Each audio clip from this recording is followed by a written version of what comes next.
জয়গুরু, দয়াল শ্রীচরণে প্রণাম। আপনাদের আন্তরিক রানন্দিত জয়গুরু। সবার মঙ্গল প্রার্থনা করি দয়াল শ্রীচরণ। সবাই ভালো থাকুন, সুস্থ থাকুন। আজকের আলোচ্য বিষয় খুব সুন্দর একটি বিষয়। পরম পূজ্যপাদ শ্রী শ্রী অবিন্দাদা নাম ধ্যান করা নিয়ে। অবিন্দাদা কতক্ষণ নাম ধ্যান করেন বা অবিন্দাদার নাম ধ্যান কতক্ষণ পর্যন্ত করেছিলেন, সেটাই আজকের বিষয়। জয়গুরু। একবার কিছু ভক্তের সাথে, এটা আমি এক ভক্তের ইষ্ট প্রসঙ্গে শুনেছি, কিছু ভক্ত একসাথে উড়িষ্যা যাচ্ছেন গাড়ি করে সফরে। সেই গাড়িতে পরম পূজ্যপাদ শ্রী শ্রী অবিন্দাদাও ছিলেন। তো অনেক রাত, সবাই ঘুমোচ্ছে গাড়িতে। হঠাৎ করে সেখানে উপস্থিত একজন ডাক্তার, তিনি অবিন্দাদাকে প্রশ্ন করলেন যে, দাদা, আপনি কতক্ষণ নাম ধ্যান করেন? তখন অবিন্দাদা সেই দাদার দিকে ঘুরে বললেন, কাকে বলছেন? আমাকে? এভাবে বুকে নিজেকে দেখিয়ে বলছেন, কাকে জিজ্ঞাসা করছেন? আমাকে? তখন বলছেন, আজ্ঞে দাদা। তখন অবিন্দাদা বলেছেন, আমি যখন খুব ছোট ছিলাম, 2 বছরের, তখন একদিন বিছানায় বসে নাম করছি। 5 মিনিট, 10 মিনিট, আধ ঘন্টা, 1 ঘন্টা, 2 ঘন্টা, এভাবে সারাদিন কেটে যায়। মা এসে খেতে ডাকেন, কিন্তু আমার কোনো ধ্যান ভাঙেনি। বাবা এসে ডেকেছেন, তাতেও কিছু হয়নি। এভাবে 1 দিন, 2 দিন করতে করতে 1 সপ্তাহ আমি একইভাবে সেই নাম করে যাচ্ছিলাম। যখন 1 সপ্তাহ আমার নাম করা হয়ে যায়, তখন দাদু এসে আমাকে স্পর্শ করে, মানে অবিন্দাদা বলছিলেন যে আমাকে স্পর্শ করে বললেন যে, বাবা, আমার একটি ছাতা লাগতো, আমি একটু বাইরে যাব, বৃষ্টি পড়ছে, আমার একটু ছাতার দরকার। দাদু ডাকলেন তো, তাই তখন স্পর্শ করে দাদু আমাকে ডাকলেন, তাই দাদুকে না দিয়ে পারলাম না। তাই তখন ছাতাটা নিয়ে এসে, সেই নাম ধ্যান থেকে উঠে ছাতাটা নিয়ে এসে দাদুকে দিয়েছিলাম। তখন অবিন্দাদা বললেন যে, যখন আমরা নাম ধ্যানে বসি, মন দিয়ে যদি নাম ধ্যান করি, তখন কিন্তু কোনো কিছু আমাদেরকে স্পর্শ করতে পারবে না।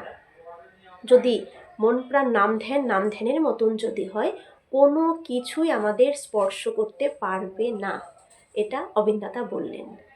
বলে সেই ডাক্তারটাকে বলছেন, কি ঠিক তো আপনার ভেতরে?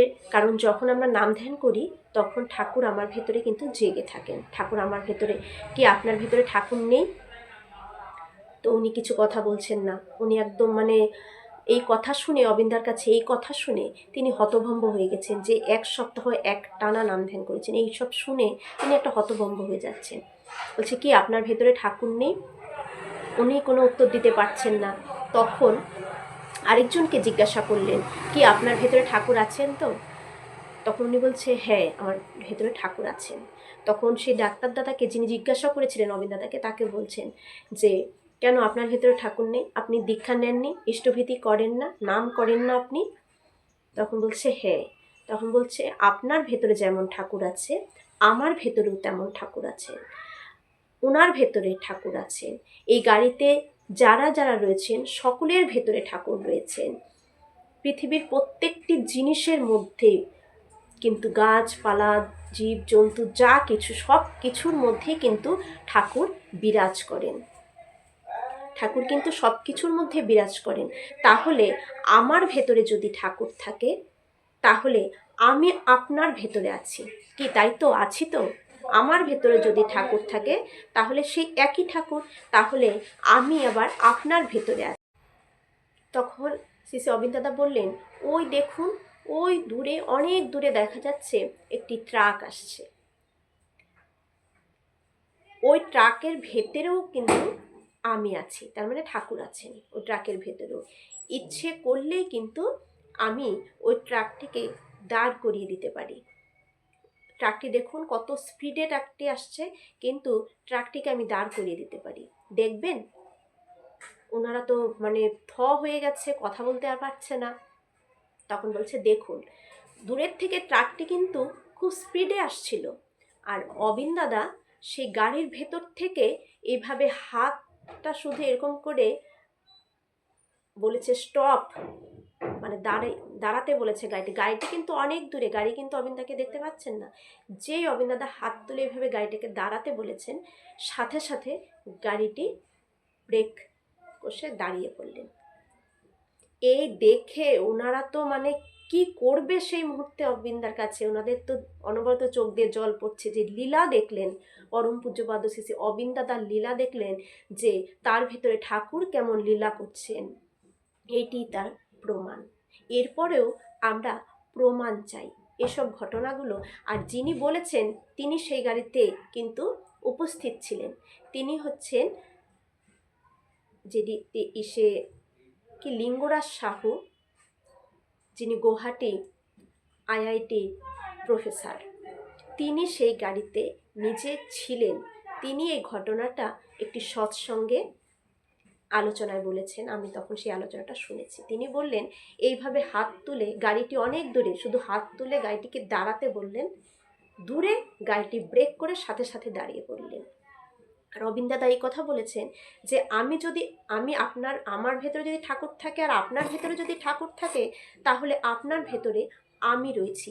ওই যে দূরে ট্রাকটি আসছে, সেই ট্রাকের ভেতরেও আমি রয়েছি। দেখবেন গাড়িটিকে আমি কিভাবে, যদি আমি যে এখন গাড়িতে বসে আছি, এখানে যদি আমি ব্রেক ধরি, গাড়িটাকে এখানে আমি দাঁড় করিয়ে দিতে পারবো। সেই গাড়িতেও আমি আছি, এত দূরে গাড়ি, সেটাকেও আমি দাঁড় করিয়ে দিতে পারবো। বলে স্টপ বলেই সেই গাড়িটিকে কিন্তু অবিন্দারা দাঁড় করিয়ে দিলেন। এই হচ্ছে আচার্য পরম্পরার লীলা কাহিনী। আপনাদের সবার মঙ্গল প্রার্থনা করি। ঠাকুরকে মাথায় নিয়ে আচার্য পরম্পরার ভেতরেই ঠাকুর লীলা করছেন, এভাবেই তিনি লীলা করে চলবেন। সকলের মঙ্গল প্রার্থনা করি।